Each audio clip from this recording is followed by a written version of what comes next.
뭐 카이로스니까 색다른 사람. 평소에 수수하다가 갑자기 값 고급스러워 보이니까.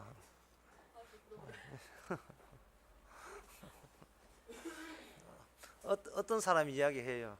그저 뭐고 그 부부 사이에 고개 들리면 4년 내에 이혼한다고. 고개 돌림이 상대방이 이야기할 때 고개 들리면 4년 내에 이혼한답니다.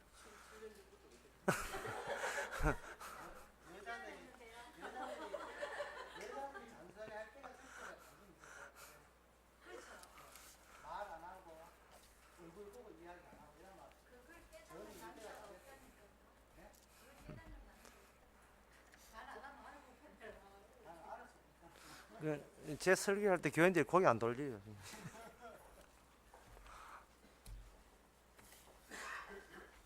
준비 찬송 해봅시다.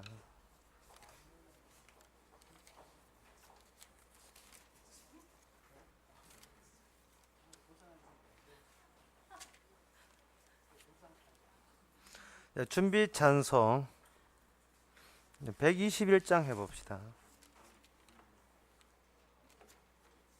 121장.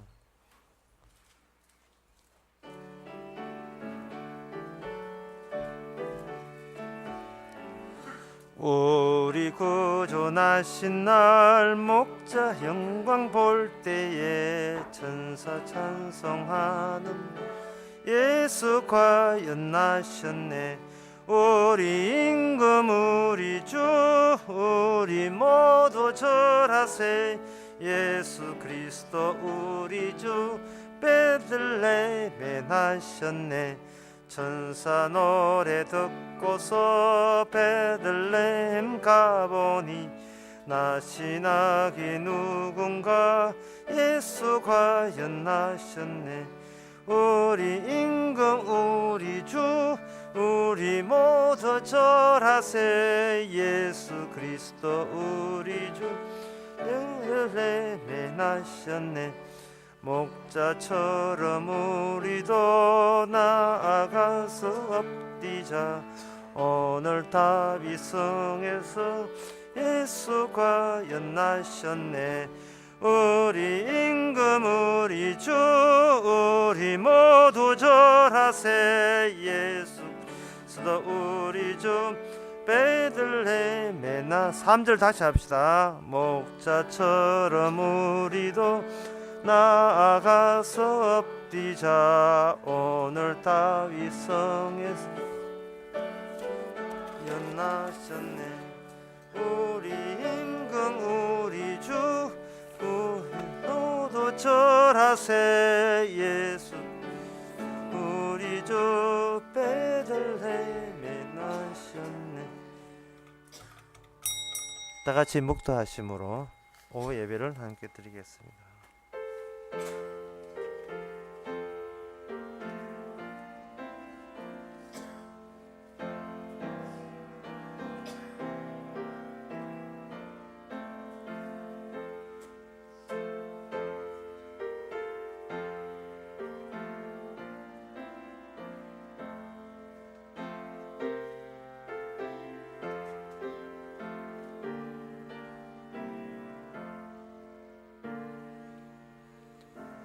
주의 말씀에 마치 내게 어찌 그리 단지요 내 입에 꿀보다 더하니다. 하나님, 맛있는 음식보다 주의 말씀이 더 달고 그 말씀 속에서 우리가 영생을 얻는다는 걸 생각해 볼 때 인간의 말보다 주의 말에 가까이 갈 수 있는, 그 안에서 들어 살 수 있는 저희들 되게 하옵소서. 예수님의 이름으로 기도합나이다. 아멘. 찬송가 122장 합시다.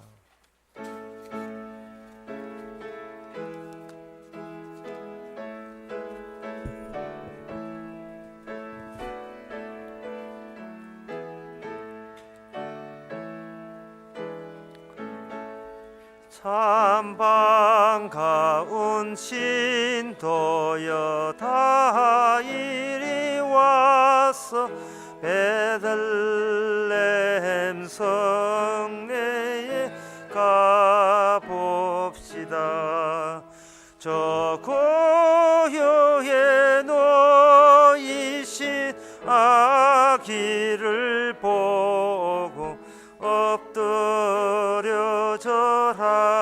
절하세 엎드려 절하세 엎드려 절하세 구세주 났네 저 반가운 찬송을 높이 불러서 온 광활한 천지를 울리게 해 주 하나님에게 늘 영광 돌리고 엎드려 절하세 엎드려 절하세 엎드려 절하세 구세주 났네 이 세상에 주께서 강생할 때에 참신과 참사람이 되시려고 동정녀의 몸에서 나시어서 엎드려 절하세 엎드려 절하세 엎드려 절하세 구세주 났네 여호와의 말씀 육신을 입어 날 구원할 수주가 되셨도다 늘 감사한 찬송을 돌려보내고 엎드려 절하세 엎드려 절하세 엎드려 절하세 구세주 났네 아멘. 우리 이 시간 한 마음으로 기도합시다. 왜 세상이 애굽이고 우리는 왜 출애굽해야 되는지, 왜 세상이 인생의 전부가 아닌지, 말씀에 있는 세계가 따로 있기에 우리는 그것을 소망하고자 다 같이 한 마음으로 기도합시다.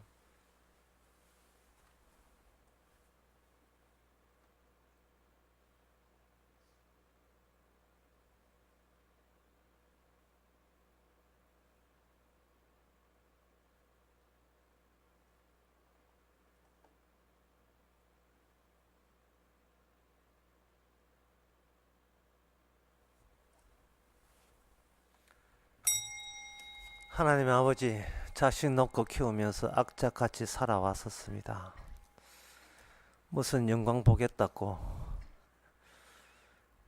남한테 뒷지지 않기 위해서 자리 잡기 위해서 살아왔는데 몸은 늙고 정신도 쇠약하고 어느새 죽음에 가까이 와 있음을 다시 한번 느낍니다.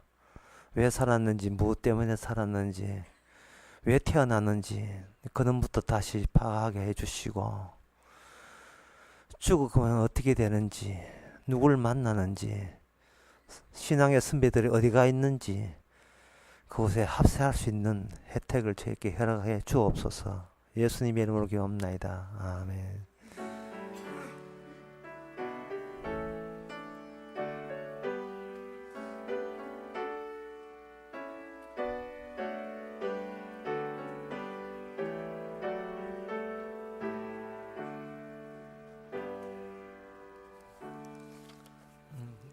이 시간 광고 시간입니다. 없으면 하나님의 말씀 스가랴 8장 9절에서 13절까지입니다.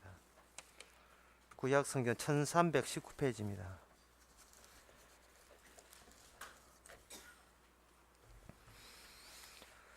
만군의 여호와가 말하노라. 만군의 여호와의 집 곧 전을 건축하려고 그 지대를 샀던 날에 일어난 선지자들의 입의 말을 이때에 듣는 너희는 손을 견고히 할지어다. 그날 전에는 사람이 삭도 얻지 못하였고 짐승도 삭을 받지 못하였으되 사람이 대적을 인하여 출입을 평안치 못하였었나니 이는 내가 무사람으로 서로 치게 하였음이니와 만군의 여호와가 말하노라. 이제는 내가 이 남은 백성을 대하기를 천일과 같이 아니할 것인즉 곧 평안한 추수를 얻을 것이라. 포도나무가 열매를 맺으며 땅이 산물을 내며 하늘은 이슬을 내리리니 내가 이 남은 백성으로 이 모든 것을 누리게 하리라. 유다 족속과 이스라엘 족속아, 너희는 이방 가운데서 저주가 되었었으나 이제는 내가 너희를 구원하여 너희로 축복이 되게 하리니 두려워 말지니라. 손을 견고히 할지니라. 아멘.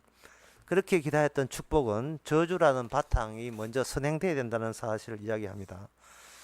그런데 이 선행된다는 이 구약 이야기는 그걸로 이야기가 끝나면 모르겠는데 또 신약 성경이 있습니다.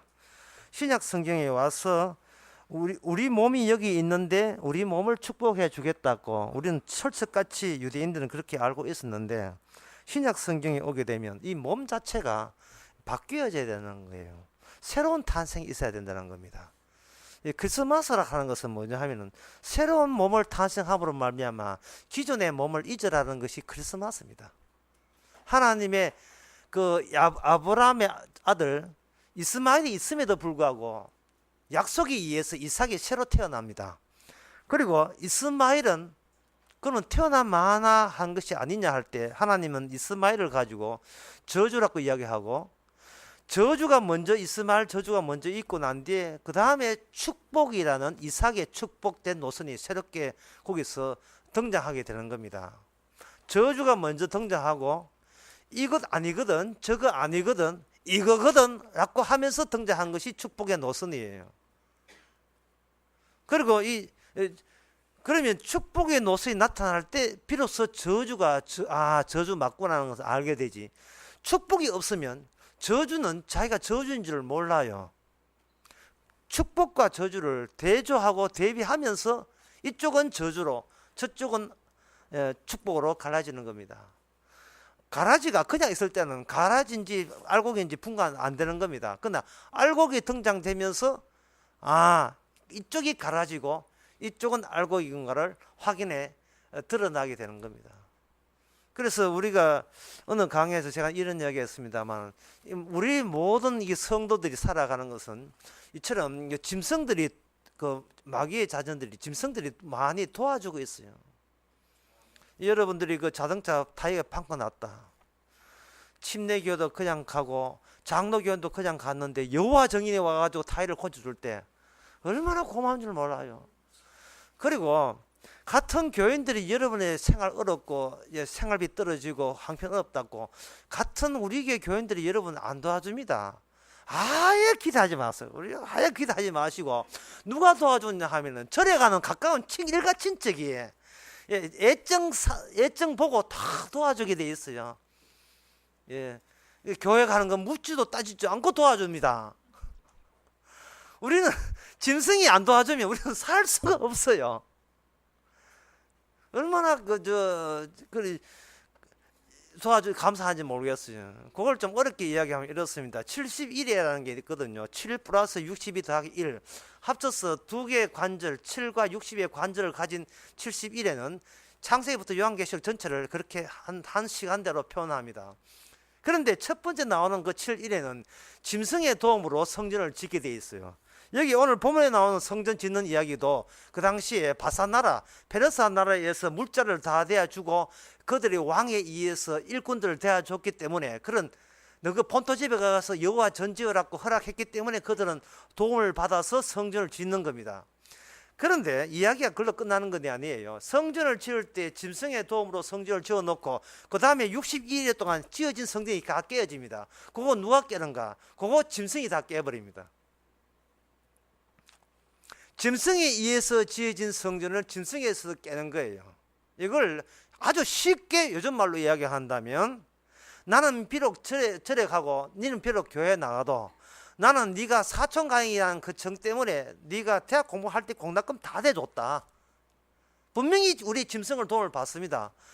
그랬는데 니와 부모 제사 안 드리노? 이래가지고 이제 헐뜯기 시작한다면 짐승에 의해서 도움받은 것이 짐승에 의해서 피법받는 요소로서 우리의 운명은 그렇게 되어가는 거예요. 그러면 우리 인생을 눕혀봐 버리면 우리 인생 자체가 71회가 되는 겁니다. 남들의 도움을 받아서 이렇게 대놓고 다시 우리 도움 준 사람이 도움 준 값을 하라고 우리가 외칠 때 우리는 거기서 핍박을 받게 되고 마지막 끝머리 일일에 예수님이 십자가가 직접 개입해서 기존에 우리의 몸을 예수의 몸으로 교체시켜버리는 새로운 탄생을 우리에게 발생시키게 된다면 이 모든 것은 약속에 의한 축복 약속에 의한 새로운 인물의 탄생, 새로운 노선의 탄생, 축복 노선의 탄생은 그렇게 해서 이루어지는 겁니다. 그래서 여러분들 주위에 일어나는 이 모든 상황은 그냥 있어버리면 해석이 안 되지만 성경에 의해서 해석되면 모두 다 해석이 다 되는 거예요. 어제 그 토요일날 저 시민대학 마지막 강의를 하면서 이런 이야기 했습니다. 그 참 안 믿는 사람들 앞에 설교하는 참 힘든데 지금 마지막으로 설교하겠습니다 이렇게 하고 양해를 구하고 했는데 제발 예수 믿거든 죄를 좀 지으라고 했습니다. 이제 부탁하는데 죄를 좀 지어서요. 죄를 좀 지어줘야 죄를 사람이 안 짓게 되게 되면 남들의 도움으로 산다는 생각 안 들고 내가 착하게 살아서 착한 값으로 내가 자꾸 어떤 상을 받아서 내 착한 일 할 때마다 복이 오니까 나는 내 힘으로 내가 사는 것처럼 그렇게 생각하는데 내가 만약에 죄를 짓게 되게 되면 죄를 짓게 돼도 아무 일이 없고 아무 탈이 없잖아요. 아무 징계도 없고 징계도 몇 번 받아봐야 나가 맷집 생겨버리면요 징계도 이길 수가 있어요. 어디가 맞아 티도 안 나요. 그러니까 사람이 죄를 지으면서도 아무 일이 없을 때 우리는 그것은 다른 분의 희생 덕분에 내가 산다는 것을 주님의 희생 덕분에 살아가고 있다는 것을 날마다 느끼게 되는 겁니다. 이게 바로 성도의 삶이라는 겁니다. 일단 나는 저주받아야 마땅하다는 것을 먼저 설정을 하세요. 그리고 축복은 저주에서 오는 것이 아니고 다른 데서 우리에게 그냥 은혜로 선물로 그냥 안겨주듯이 우리가 복을 받게 된다면 내게 주어진 모든 그 소유권 등기를 내 쪽으로 하지 말고 나를 위해서 희생하신 그분의 등기로 모든 걸 넘어갈 수가 있어요. 예수님 덕분입니다. 예수님 덕분입니다. 모든 것은 예수님께 감사합니다. 이래 되는 거예요. 성경은 바로 그 예수님의 덕분으로 산다는 걸 보여주기 위해서 성경 말씀을 주셨는데 그 중에 제가 예를 데살로니가 후서 3장 10절의 예를 한번 들어볼게요. 자, 한번 들어보세요. 어디서 듣는 듯, 들은 듯한 느낌 들 거예요. 우리가 너희에게 함께 있을 때 너희에게 명하기를 누구든지 일하기 싫거든 먹지도 말라. 저는 이 말씀을 무슨 뜻인지를 몰랐는데 최근에 이 말씀을 알게 되었어요. 왜냐하면 일하기 좋아하는 사람이 없다는 사실을 발견하고 난 뒤에 이 본문 말씀이 일하기 싫거든 먹지도 말라 했잖아요. 그런데 이 말씀 지키려면 일하기 좋아야 된단 말이죠. 근데 우리의 소원은 남북통일이 아니고 일 안 하고도 연금 받는 거거든. 일 안 하고도 이순재 보험 들어가지고 보험 객신 안 해도 계속 나오는 거, 보험 타먹고 계속 연금 타고 그냥 일 안 해도 즐기면서 사는 거. 근데 성경은 권력은 아예 먹지도 말라 했다 이 말이죠. 그러면 일하기 싫거든 먹지도 말라 지키려면 일이 좋아져야 되는데 어떤 인간치고 일 좋은 사람은 아무도 없습니다. 적어도 돈 벌 정도로 일하려면 그 일은 힘든 일이에요. 즐기면서 돈은 버는 없습니다. 그런 거. 결국은 이 말씀은 우리로 하여금 먹지 말라는 거예요. 먹지 말고 니 지금 죽어도 왜 죽이십니까? 그렇게 내한테 대항하지 말라는 겁니다. 성경 본문 하나도 못 지키면서 왜 이제 죽였습니까? 그런 소리는 하지 마라. 그러면 반대로 질문해야 돼요. 주여 왜 살려놓습니까? 일하기도 싫은데 왜 살려놓습니까? 그것이 바로 주님의 희생으로 지금 살려주고 있는 거예요. 이 말씀은 주님이 지키고 그 주님 지킨 대가로 우리는 이 말씀 못 지킨 우리에게 공짜로 지금 산다는 혜택을 지금 누리고 있는 겁니다. 이것이 모든 항상 격려할 때, 모든 성경 해설할 때 예수님의 희생을 격려해서 해석이 되어야 되는 겁니다. 그렇다면 그런 식으로 하게 되면 여기 오늘 보면 12절을 봅시다. 곧 평안한 추수를 얻을 것이요 포도나무가 열매를 맺으며 땅이 산물을 내며 하늘은 이슬을 내리니, 이런 말씀이 있거든요. 이제 이사야 구약에 나오는 이게 620 BC 520년 있던 그때 난 계시예요. 그 근거가 뭐냐 하면은 9절에 만군의 여호와께서 만군의 여호와의 집 곧 전을 건축하라고 이 지대를 샀던 날에 가는 게 620년 2월달에 520년 2월달이거든요. 그렇다면 이 여기에 보면 곧 네가 만약에 옛날에는 저주를 받았지만 지금 축복을 받아서 추수를 포도나무의 열매를 맺으며 땅이 산물을 내며 하늘은 이슬을 내린다라고 되어 있습니다. 이 대목을 제가 한번 분석해 보겠습니다. 음식물과 그리고 공기와 물, 햇빛, 이게 왜 우리한테 있어야 합니까? 그 질문을 스스로 해본 적이 있어요. 이 본문에 보면 너희가 이슬을 맺으며 땅에 샘물을 내며 소산물을 내며 이렇게 해서 너희를 이제 여유 있게 산다고 했는데, 우리가 이 몸은 구약된 몸이고 제가 아까 이야기한 것처럼 신약된 몸은 몸이 바뀝니다. 예. 포도주스 많이 먹는다고 구원받는 게 아니에요. 이슬 아침에 새벽에 이슬 많이 한다고, 그 이슬 말고 또 딴 이슬도 있지만 그 이슬 많이 마신다고 해가지고 구원받는 거 아닙니다. 이건 구약이에요. 기존의 몸, 이 구약된 몸이고 신약된 몸은 그리스도 몸을 바뀌기 때문에 이게 별로 없는데 원리는 같기 때문에 말씀드린 겁니다. 왜 사람은 햇빛과 공기와 비와 그리고 음식물이 영양소가 왜 필요합니까? 우리는 이것도 평소에다가 이런 질문을 한 적이 없어요. 왜 그러냐면 마땅히 내가 살아야지. 내가 여기 있음에 내가 살기 위해서는 먹을 걸 챙겨야지 라고만 생각했지, 주여 이 햇빛과 공기를 안 줘도 되는데 왜 주십니까? 라는 그런 질문을 우리는 생전에 한 적이 없어요. 평소에. 성경은 다시 한번 우리를 원바탕으로 다시 내려가게 합니다. 그 질문을 하게 하는 거예요. 예를 들어서 옛날에 제가 비산동에 살았는데, 비산동 144번지 뭐 번지 수가 모르겠지요. 서문시장 근처 내당동 넘어가는 그 고객길에 살았는데, 그때 대성 백화점 해가지고 좀 컸어요. 대성 초등학교 앞에. 거기에 이제 학과 마치면 학원 또 안 가고 서중학교에서 그 빈터에 청소로 된 빈터가 있었습니다. 그 빈터에서 학교만 끝나면 삼촌 둘하고 우리 형님 둘하고 내하고 동생하고 이래가지고, 형님 하나하고 동생 해가지고 그 동네 옆에 있는 동네하고 그 야구 게임을 늘 했어요. 우리 형은 야구 잘했습니다. 예. 경상중학교에서 야구 선수까지 하더니, 예.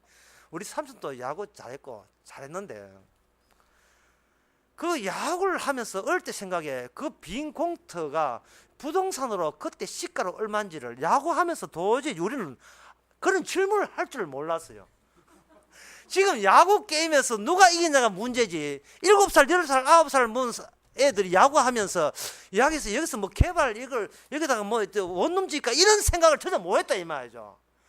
나중에 커서 만약에 지금은 원룸 다 들었지만 그거 가게 되면 이 공터 괜찮은데 여기다 집 지면 이거 뭐 새 나오겠다라는 생각이 커서 하는 거예요. 아직 클 때 하는 거예요. 여러분 드럼통에다 구멍을 뚫어 보세요. 구멍 제일 위에 구멍 뚫는 거와 밑에 구멍 뚫으면 물줄기가 세기가 달라요. 인생을 살아가면서 세상 보는 눈을 높이게 하는 겁니다. 세상을 보는 눈을. 이제는 공터에서 야구하는 것이 아니고 부동산 중개업가 해가지고 이거 파세 이야기 한다면 그 자리에 서서 그 자리에 할 거다 이 말이죠. 구약이 그래요. 구약은 살기 위해서는 이런 포도와 이런 걸 음식과 영양분이 있는 걸 먹어야 된다 하는 그 수준이 바로 초등학교 야구 게임하는 수준이에요. 그런데 그거는 새 생명 아닙니다. 이는 있는 몸 어떻게 밥이나 먹고 더 한번 버텨볼까 하는 그쪽 수준이에요. 그러니까 오늘날 교회가 신약 시대인데도 그 수준이 어떤 수준이냐 하면 구약 수준입니다. 구약 수준에서 딱 맞는 게 뭐냐? 법이에요. 율법입니다. 법 지키면 복 받고 법 어기면 저주받는다. 딱 수준이 그 수준이에요. 그러니까 교인들은 복 받으러 왔으니 목사님이여 말씀만 하옵소서, 제가 순종해서 복 따내겠습니다, 이런 식으로 오는 겁니다. 신약 성경에서, 특히 신약 성경은 일체 그런 것을 인정하지 않습니다. 네가 살인하지 말라, 간음하지 말라, 뭐가 탐내지 말라, 어떤 말씀이 있더라도 그 모든 말씀은 하나로 다 이미 완성되었다고 이야기했습니다. 로마서 13장에서 그 하나가 뭐냐 하면 그것이 사랑입니다. 그 말은 사랑할 자격도 없는 자에게 내가 사랑을 베품으로써 구약에서 이야기한 모든 것을 사랑 안에서 완성하였느니라 라고 되어 있거든요. 그래서 이 구약 본문을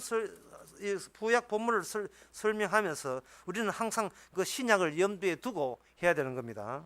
그러면 신약 성경 본문 하나 더 제가 찾아 드릴게요. 히브리서 2장 16절에 보면, 14절에 보면, 자녀들은 혈육에 함께 속하였음에 그도 또한 한 모양으로 혈육에 함께 속하심은 사망으로 말미암아 사망의 세름은 잡은 자 곧 마귀를 없이 하시며 또 죽기를 무서워함으로 일생의 종 노릇하는 모든 자들을 놓아주려 하심이라. 죽기를 무서워함으로 모든 자를 놓아주시려 하심이라. 요 본문이 구약에 가기 위하면 성전 지으면 너희에게 몸에 필요한 먹을 거 줄게, 포도송이 열리게 하고 땅은 새삼을 주고 하늘은 이슬을 내리게 할게라는 것이 오늘 본문의 내용입니다. 성전 지으면. 그런데 신약에 오면 죽기를 무서워하고 종도를 하는 것은 이미 내가 다 이루었다고 했습니다. 구약은 앞을 내다보지만 신약은 손을 틀어버리는 거예요. 이제는 아무것도 할 게 없습니다. 아무것도 하지 말고 늙어가는 몸을 죽는 데다가 그냥 내놓으세요. 살려고 하지 마시고, 이 몸은 자연적으로 죽어가기 때문에 죽은 몸을 그냥 죽은 채로 내놓으면 되는 거예요. 그 자연스럽게 내놓게 되면 이미 산다는 것은, 이미 하나님의 약속에 의해서 성전이 완성되면 우리에게는 새 몸에 합당한, 옛몸에 합당한 것은 이슬이나 뭐 단백질, 탄수화물이지만 새 몸에 합당한 것은 하늘의 영생을 누리게 되어 있습니다. 우리는 옛몸 가지고 이렇게 새로운 그 사랑을 이해하려고 하지 말고, 예수님 새 몸의 입장에서 볼 때에 먹을 거 입을 거 이런 것은 있어도 그만 없어도 그만이에요. 그것 가지고 축복 저주를 구분하지 맙시다. 먹을 거 없다고 저주받았다, 먹을 거 생겼다고 복받았다, 그러면 안 돼요. 강도 만난 사람이 있거든요. 강도 만난 사람이 있을 때, 사람이 강도가 누가 만났다, 근데 옆에 누가 지나갔다, 강도는 없는 상태에서 그 사람이 넘어 있을 때 우리는 그 사람의 소지품 가운데 뭘 가져가겠습니까? 그 사람의 음식이라든지 귀중품, 목걸이, 시계, 이런 거 가져간다 이 말이죠. 그래 막 예루살렘 나라를 들어가지고 강도 만난 사람들에게 귀중품을 뺏어가지고 휴대폰 같은 거 막 가져가는데, 그들이 가져가는 것이 그들에게 복이 되느냐 이 말입니다. 자, 예수님이 죽었습니다. 예수님이 죽고 난 뒤에 한국교회는 둘러서 있습니다. 여러분, 예수 죽으심을 믿으시면 여러분이 돈을 벌 수 있습니다 하고 예수님께 돈을 빼가는 교회가 있고, 어떤 사람은 병이 났습니다는 병을 빼가는 교회가 있고, 어떤 사람은 방언 터집니다는 방언을 빼가는 교회가 있다면, 우리에게는 예수님 죽은 데서 뭘 빼가면 될까요? 죽음에 동참하면 되는 겁니다. 그 피 속에 피를 묻혀야 되죠. 그 죽음이라는 의미를 알 때 그것이 새 몸에 합당한 축복입니다. 성전이 왜 중요하냐면, 성전은 희생물을 계속 매일같이 갖다 줌으로 말미암아 거기서 하나님과의 연결이 유지된다는 것을 보여주는 것이 성전의 지으라는 이유입니다. 성전은 하나님과 인간이 유일하게 교제할 수 있는 장소인데, 거기에서는 하나님과 인간이 유일하게 생명으로 교류하는 거예요. 그 성전이 예수님을 통해서 이미 예수님 몸이 성전되었습니다. 딴 거 줄 거 없어요. 죽어도 다시 산다는 것을 우리에게 복음이라는 약속으로 제공했습니다. 그렇다면 우리가 예수님을 이용해 가지고 복 받기를 원하고 뭐 고부 간의 갈등, 뭐 결혼 문제, 뭐 사업 문제, 취직 문제 그런 것을 기도하면서 예수님께 빼낼 생각을 하지 말아야 되죠. 10장 말에 어떤 분이 이제 질문을 했는데 그 질문에 제가 답변하면서 이런 이야기를 했어요. 이 질문 내용이 뭐냐 하면은 상당히 그 사람들 교인들이 평소에 궁금했던 질문입니다. 예수 믿으면 너와 너 집이 구원을 얻는다 할 때 한 사람이 대표로 믿으면 다른 사람도 덩달아 구원받을 수 있느냐, 그 문제인데 기존 목사들은 가장만 나오면 나머지 다 덩달아 다 구원받는다는 식으로 했다. 근데 아무리 봐도 본인은 그게 아닌 것 같고, 그러면 진짜 그 진짜 뜻은 무엇이냐라는 질문을 했어요. 그 질문을 받으면서 답변을 이렇게 했습니다.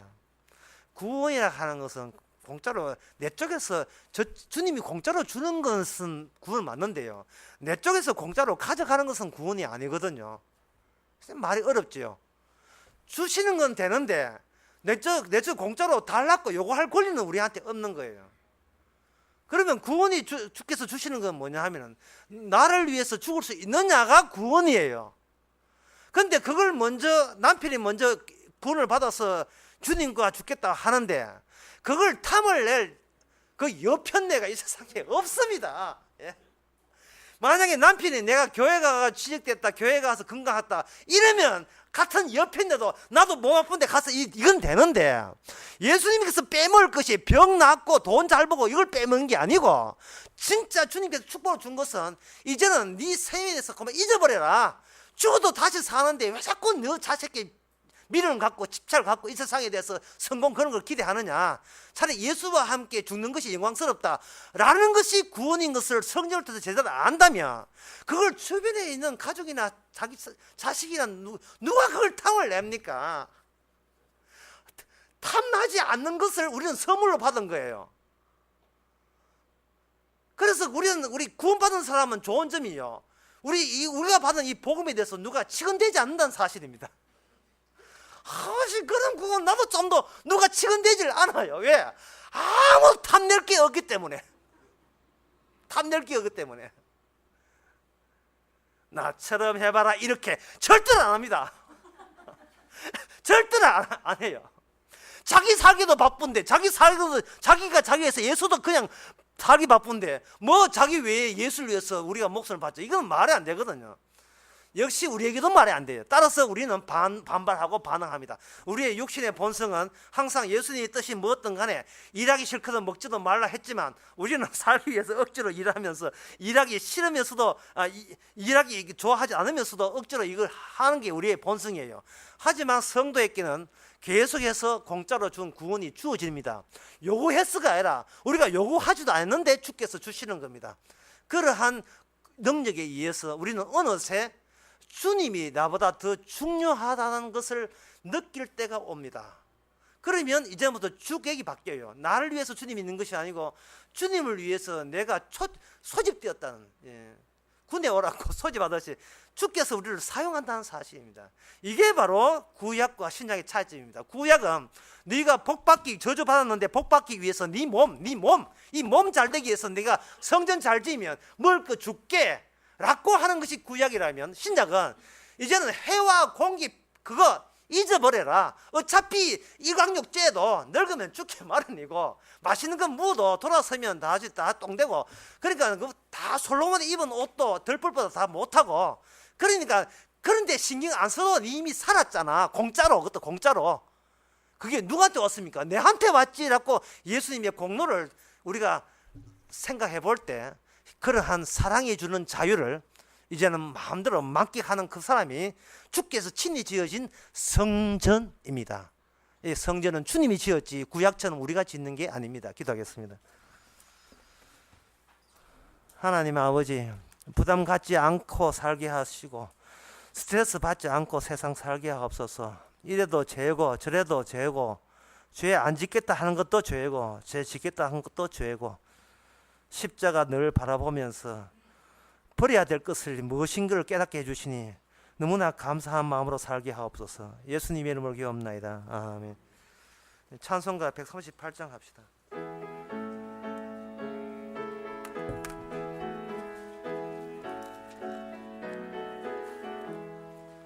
만왕의 왕내 주께서 왜 고쳐 당했나 이 벌레 같은 나 위에 그 보혈 흘렸네 십자가 내가 처음 볼 때에 나의 맘에 큰 고통 사라져 오늘 믿고서 내 눈 밝았네 참 내 기쁨 영원하도다 주 십자가 못 박 속죄함 아닌가 그 긍휼함과 그 은혜 말할 수 없도다 십자가 내가 처음 볼 때에 나의 맘에 큰 고통 사라져 오늘 믿고서 내 눈 밝았네 참 내 기쁨 영원하도다 너로도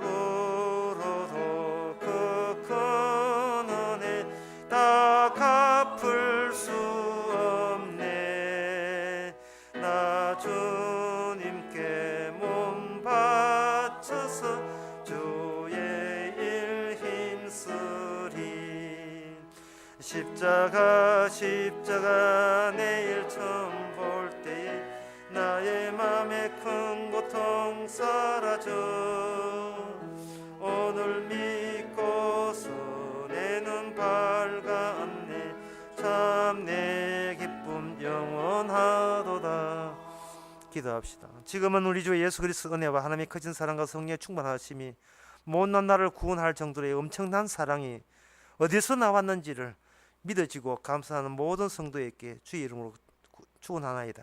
아멘.